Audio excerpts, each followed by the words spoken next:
Eto na sila, ang nag-iisang masugid na tagahanga ni Nicole Yala. Chris Chuper! Kasama ang nag-iisang die-hard fan ni Chris Chuper. Nicole Yala! Mula sa Mahiwagang Burnay, ang kwento.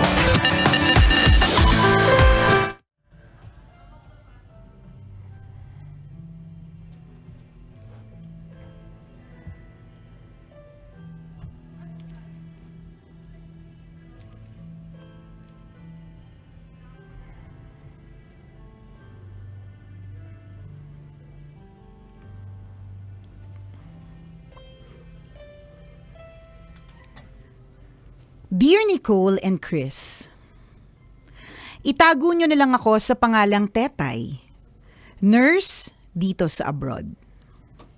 Matagal nyo na akong tagapanood at tagapakinig sa YouTube, Facebook at Spotify. Kayo kasi ang nagbibigay sa akin ng good vibes sa mga oras na nilalamon ako ng lungkot. Napakatahimik dito sa abroad kaya yung ingay ninyo sa radyo ang palaging bumabasag sa nakabibinging katahimikan dito. Akala ng marami, kapag nag-abroad ka, mayaman ka at sosyal. Ang hindi nila alam, napakahirap ng buhay dito kumpara sa Pilipinas. Pagdating ko dito, napakarami kong adjustments na kainailangang gawin. Nung una lang masaya. Habang lumilipas ang mga araw, napapansin ko na mahirap palang matulog sa gabi ng walang kayakap. Wala na din akong dahilan para gumising ng maaga dahil wala naman akong ipagluluto ng agahan. Kapag nagsisimba ko, minsan bigla na lang tumutuloy yung luha ko kasi wala naman akong kahawak kamay kapag kumakanta ng ama namin. Iba pa din talaga ang saya sa Pilipinas.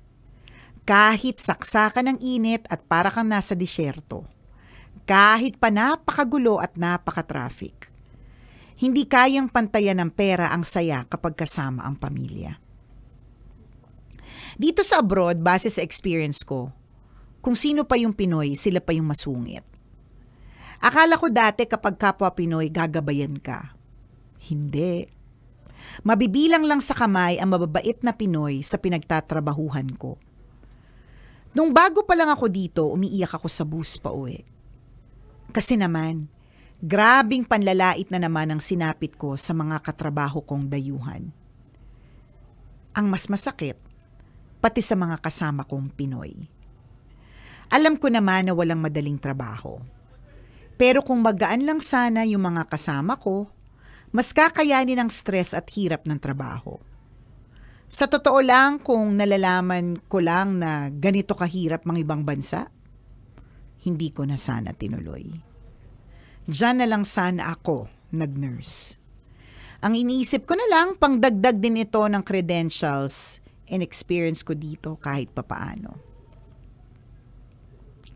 Sa mga kapwa tambalanista na nagbabalak kumuha ng nursing, mag-ipon ng tibay ng loob.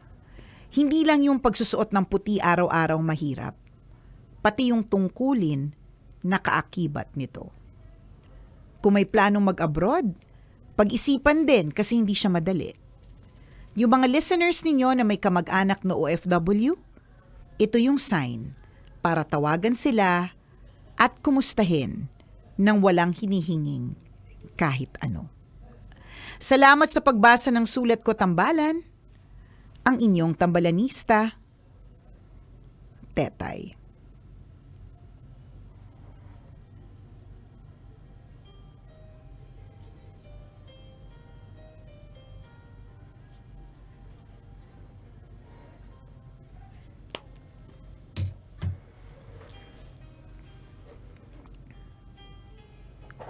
Ayan. Hello sa iyo, Tetay. Ito yung topic na hindi bago na pinag-uusapan ng Tambalan. 'Di ba, partner? Yes. Yung sinasabi natin na kahit gaano kahirap, kahit gaano kalupit, kahit ito ang bashing capital of the world. Bashing Ang daming capital. basher sa Pilipinas kasi. Ang daming basher sa Pilipinas. Daming chismosa. Correct. Alam mo, actually, yung sinasabi ni Tetay, kung sino pa yung Pilipino, siya pa yung masungit sa ibang bansa. 'Di ba? Totoo yan dahil may mga iba akong mga kaibigan na yan din yung kwento na hindi nila problema yung ibang lahi.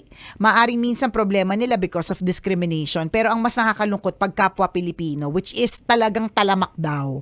Parang ganon. Yung pa daw yung una nagsusumbong, yung pa daw yung basta may mga ganyan talaga. Pero hindi mo naman kailangan mag-abroad para malaman yan 'di ba? Dito sa Pilipinas talamak, 'di ba? Kaharap mo si Marcy pagtalikod, pagtalikod, alam mo na ang utak talangka, ganyan tayo dito sa Pilipinas. Yun na lang, may mga ganyan talaga tayo minsan ugali. Pero wag ka naman pagdating sa pagiging hospitable. 'Di ba tayo yung lahi na kahit wala nang ang pera, gagawan pa ng paraan makapaghanda dun sa bisita. 'Di ba? Kulang na talaga pero hindi may bisitang dadating, kailangan mapaghandaan kahit soft drinks o kung ano man. 'Di ba ganyan tayo. Tsaka 'di ba, yung lahi kasi natin hilahin. Madali tayong hilahin. Kaladkarin tayo, sama talaga. ng sama. Sa true, 'di ba? Basta nalaman na may basta ako, yung mga friends kong Becky, pag nalaman may pogi, go agad, 'di ba?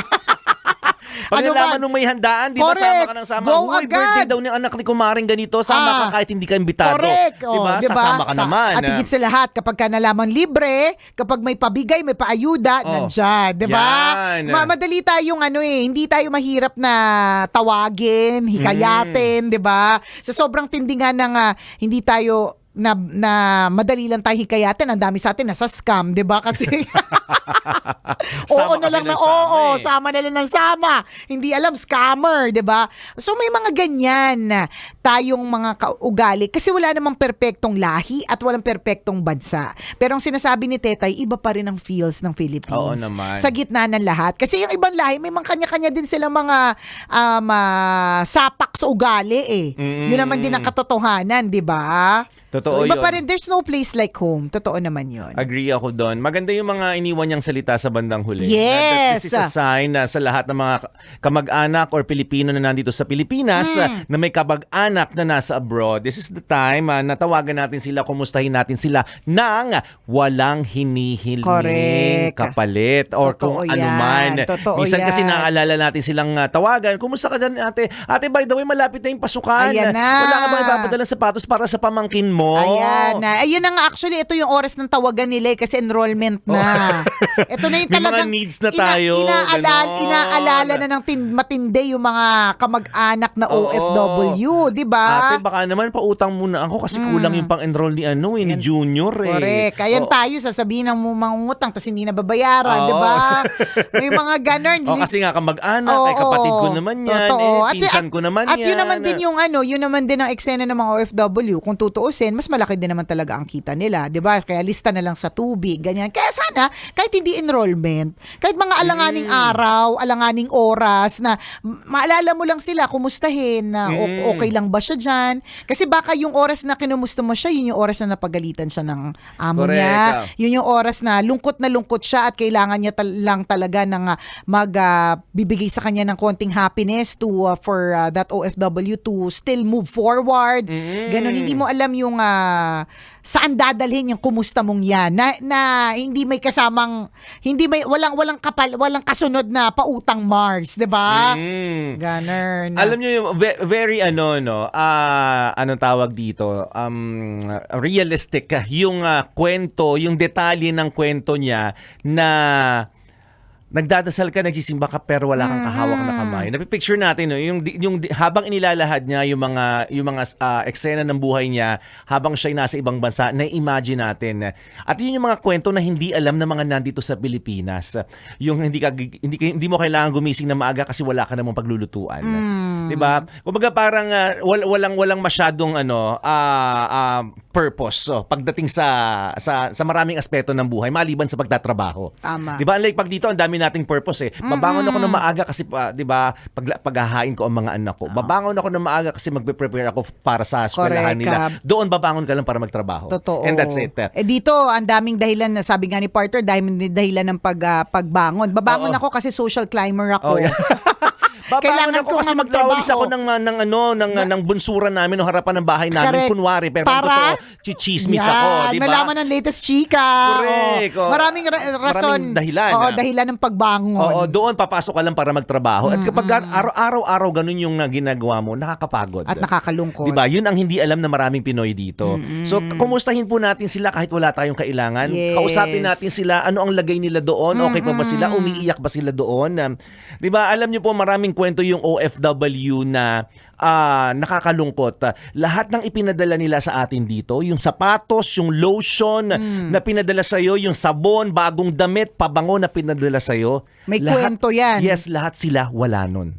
Diba? Yung biniling bagong sapatos, sa'yo yan. Siya, hindi siya bumili ng bagong sapatos doon. Tama. Diba? Yung perang ipinadala sa'yo para makasama ka sa field trip or makapunta ka, makapag-outing kayo sa Batangas or makapunta kayo sa Boracay, wala siya nun. Diba? Yun yung mga kwentong hindi natin alam. At yung sabi nga ni Tetay, 'di ba? Na akala mo kapag ka ikaw ay nag-abroad, merong feeling na ang social naman. Mukhang mayaman. Oo, lalong-lalo na partner dun sa mga lugar na malamig. Tapos sa mga naka-coat, 'di ba? Lakas makasosyal Ang lakas kasi, makasosyal. no?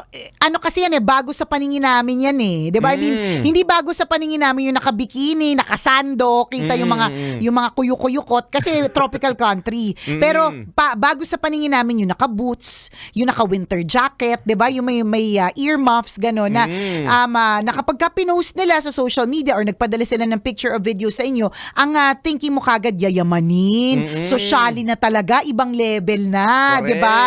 Pero katulad nga ng sinabi ni Tetay, hindi po ibig sabihin talagang tunay na yayamanin at hindi ibig sabihin na tunay na nakaluluwag-luwag at parang walang problema kasi totoo naman pag nagpa-picture ka sa snow partner, parang wala kang problema. Parang ang saya-saya, Oo. no? Ang impression talaga natin, ang yaman mo na. Correct. Nakaluluwag-luwag, grabe. May basta-basta na lang may snow sa paligid, 'di ba? Correct. Pero hindi talaga ganoon. Ang hindi natin alam, sobrang nagtitipid sila doon. Malay mo yung damit niya ang suot doon, 'di ba? Bigay pa ng amo niya Correct. 'yon. Or kung sino mang nagmagandang loob na kapwa niya Pilipino doon. Tama. O yung mukha lang siyang sa labas, mukha lang siyang talagang very comfortable, pero sa loob, butas-butas na pala siya. 'Di ba? May mga ganon na kwento na, again, hindi natin alam. Yung first hand nga na nakita ko talaga ng one time na pumunta ako sa ibang bansa, tapos grupo sila ng mga OFW. Yung talaga, hindi ko yung makakalimutan, talagang tumatak sa memory ko yun, partner, na magkakatabi kami sa isang restaurant, tapos dun sa restaurant na yun, apat silang OFW na isa lang ang binili nila na milk tea. Tapos yung milk tea na yon, isa-isa sila nagpa-picture pasa-pasa. Pero kapag ka pinost mo yon, ang pinost mo syempre maglalagay ka pa ng location. 'Di ba? Tapos drinking milk tea at ganitong lugar. 'Di ba? Pag pinost mo yon, ay, yayamanin. Pa-milk tea na lang sa ganitong lugar. Pero hindi mo alam yung kwento dun sa likod nun. Apat sila, isa lang yung milk tea, isa-isa silang nagpicture. At real story yun, nasaksihan ko talaga yun. Totoo, di ba? Oo. Yung mga kwentong halimbawa, alam mo, kunyari ko yung nasa abroad, tapos ako yung kapatid mo, Ate Nicole, padala ka naman kasi yung pamangkin mo magpapabraces di ba? So magkano pa brace? So Correct. ate naman, ang nagpadala, ito pamangkin ni pamangkin mo, para sa pamangkin ko. Padala ko pang pa-braces niya. Pampabrace, magkano diba? ba? For example, 50,000, ganyan. So, pinadala. Ang hindi mo alam, yung tao doon, pagpapalinis nga ng ngipin, hindi niya na magawa. Correct. Kasi sobrang mahal ng palinis ng ngipin. Tama. Kailan siya magpapalinis? After 3 years pa. Pag kung umuwi na saan siya. natapos ang kanyang kontrata. At umuwi na siya sa Pilipinas. Yes, di ba dito lahat ginagawa yan? Magpapaparlor, magpapariban, magpapalinis ng ngipin. Correct. O tingnan mo yung pamangkin mo, nakapagpa-brace siya nga, hindi nakapagpalinis ng ngipin. Kwentong OFW na hindi natin alam yun. Di ba? Naka-braces yung anak, naka-braces yung pamangkin, di ba? Pero siya ang kapal ng tartar, di ba? Kasi hindi nakapagpalinis. At nakakatawan man siyang pakinggan, pero totoo. Diba? Yun yung partner, yung mga yayamanin. Okay, let's not talk about yung mga nagtatrabaho sa ibang bansa. Yung talagang nagtrabaho yumaman na doon. Di ba? Kahit yayamanin na, hindi na kailangan magtrabaho ng matindi, di ba? Pag umuwi sa Pilipinas, dito pa rin pinapagawa lahat di ba? Pa-facial, pa whatever, di ba? Yayamanin na yun. Correct. Paano pa yung talagang nag-iipon ng husto para sa pamilya? Hindi po siya madali. Kaya saludo po sa lahat ng mga kaibigan natin na Oo. nagtatrabaho sa ibang bansa. Alam po namin yung hirap ninyo, under-recognize namin yung effort nyo Yes. para sa inyong pamilya Correct. na nandito sa Pilipinas. Tsaka wag niyo pong iisipin lahat ng mga nandito sa Pilipinas. Mga kababayan, wag niyo pong isipin na porke malaki po ang sinisweldo nila doon, kino-compute mo na according to the expenses na nandito sa Pilipinas. Hindi ganun ang computation. May ibang conversion yung pera nila doon. Mas mahal ang galawan nila doon, 'di ba? May kaya ganyan kalaki yung sweldo nila kasi kalahati doon, ang dami kong kalalang ganito. Kalahati doon or more napupunta sa renta ng bahay. So wala din naipon. So wala din naipon, paikot kulang lang pa. ang pera. Yun, 'di ba? Oo. Kaya huwag mo isipin, ay, ganito naman pala yung kinikita. O, ay, ganyan yung kinikita doon, pero ganito din katindi yung gastos. Tama. Kailangan pa bang i-memorize yan? Basic! Muli ako po ang inyong kumikinanginangan na si Nicole Yala. At ako naman si Cambio King Chris Chuper. Na nagpapaalala, walang matatag na relasyon sa malanding na determinasyon. Yun! Kailangan pa bang i-memorize yan? Love Radio. Basic!